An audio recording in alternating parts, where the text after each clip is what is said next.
Pinangunahan naman ni Pangulong Bongbong Marcos ang inaugurasyon ng Sorosoro Ibaba Development Cooperative or SIDC Grains Terminal and Trading Project sa Barangay Simlong, Batangas City nitong Huwebes. Ayon sa Pangulo, ang bagong feed mill facility ay may 2 silos na may kapasidad na 12,000 metric tons ng mais, kaya nitong mag-produce ng 480,000 na sako ng pagkain o pakain para sa mahigit 100,000 na baboy at halos 600,000 na manok.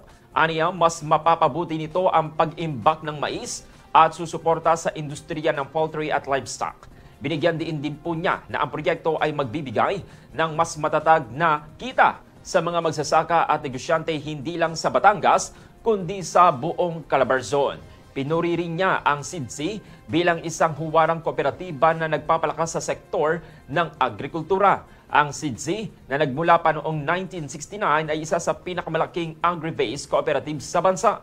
Patuloy itong nagpapalawak ng mga inisyatiba para mapabuti ang kalidad ng produksyon at mapanatili naman ang kabuhayan ng mga miyembro nito. Good morning, Batangas.